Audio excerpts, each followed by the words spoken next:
parce que ñu bëri ñoo ngi naan chargé de mission dafa flou même si régime sortant même sax si temps Abdoulaye Wade ñoo ngi ko doon wax ñu ne chargé de mission lekkukaayu xaalis la. gis nañ que attends je termine ma question. ñu bëri ñoo ngi naan chargé de mission lekkukaayu xaalis la c'est juste pour politiser et tout cela. Et que gis nañ tamit que ni mu Bassirou Diomaye Faye le président de la République def na benn note récemment di ci wax que dañ leen war a gën a encadrer pour gën a mën a leeral mbir yi la nga mën a wax ci loolu noonu est-ce que doo loolu dal Sénégalais yi ñu xam exactement c'est quoi votre liggéey ba xam dañ leen di fay ou bien les frais c'est à vos charges. Non, c'est-à-dire que ce que je peux dire d'abord mooy avant. Chargé de mission yi en tout cas régime bi génn ñoo ngi wax ay 300 chargés de mission à la présidence. Aujourd'hui nous sommes 45 ou 50 au maximum. Donc il y a une rupture. À 10 mois. Non c'est-à-dire da nga am problème ak 10 mois. non j'ai pas de problème. non da nga am c'est-à-dire je veux te dire que ne je veux te dire xam nga sànq ñu ngi doon wax ci budget. man ci yokk problème. xam nga mu lay rappeler que ne 10 mois ngeen fi defagul. non c'est vous êtes à 45 voire 50 chargés de mission. non ça n'évolue pas selon le temps. non on est au Sénégal. non ça n'évolue pas.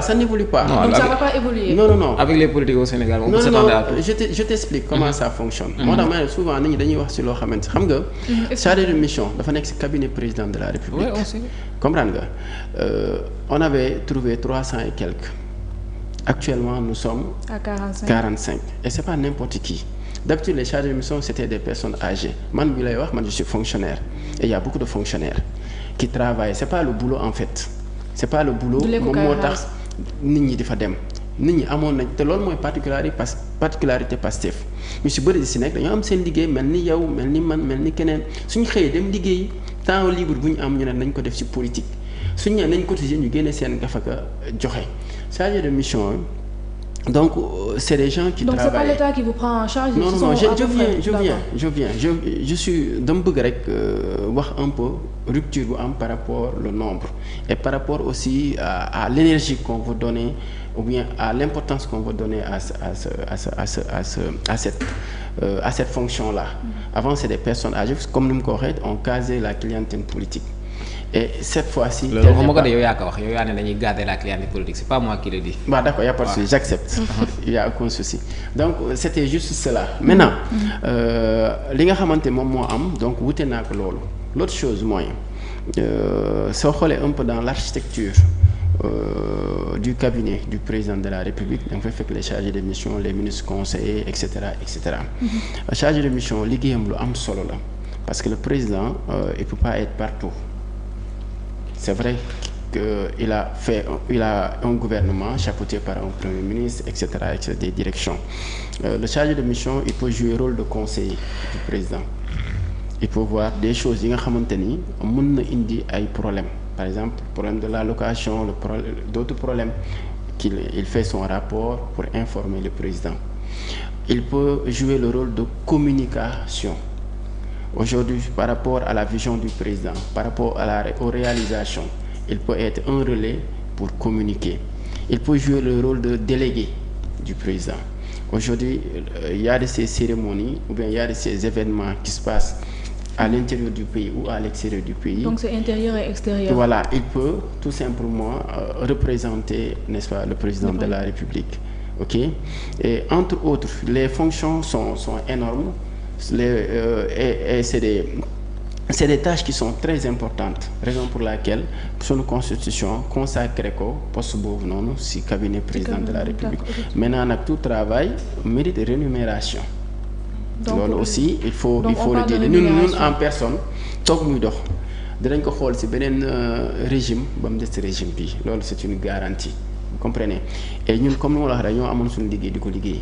te suñ demee ba war ñu jëlee foofu c'est pour ñu liggéey looñu et liggéey bi ñuy def sénégalais après dinañ ci bàyyi xel mais nekkul toog muy dox nekkul ne les gens avaient nekkuñu woon di liggéey non effectivement dañ nekkoon di liggéey ñi nekk ay fonctionnaires ñi nekk dans le secteur privé ñu débauché leen pour ñu ñëw liggéeyal réewu Sénégal nekk cabinet président de la République di ko liggéeyal et loolu je pense que lu am solo la et je pense que si kanam tuuti on évaluera notre apport par rapport ak li nga xamante ni moom le gouvernement moom le président di doxal. Vous pensez pas que le bilan est un peu mitigé dès lors que la vie est chère.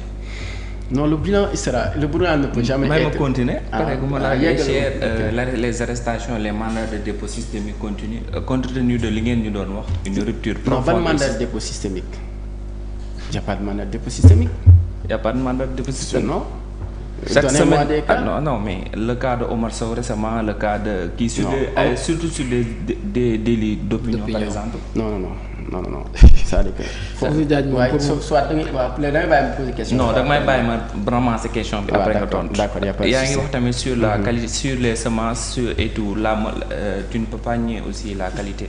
La qualité n'était pas bonne concernant les non, la qualité est à améliorer, mais elle n'est pas mauvaise. Mais man mooy sama kii. Après ce qui est à améliorer, c'est pas bon.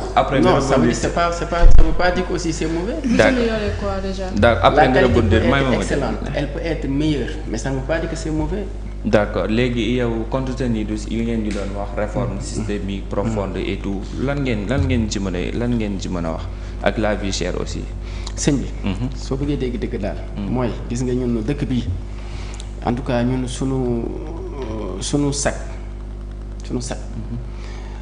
Souvent dama koy wax gars yi sunu sac nekk naa fi ministre nekk naa fi DG nekk naa fi xam nga sunu sac mooy lan mooy ñun ñëpp on a trimé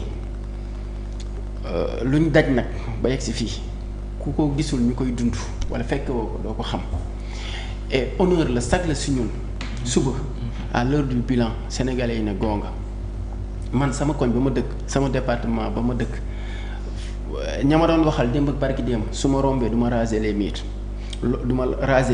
loolu moo nekk ñun suñu conscience moom la ñuy xëyee moom la ñuy fanaanoo moom la ñuy yendoo moo nekk ci conscience su président moo nekk ci conscience su premier ministre te ce pays là on va le développer vous dites bilan en 10 mois 10 mois yi sax mën nga ci génne 4 5 ou 6 mois. Pourquoi?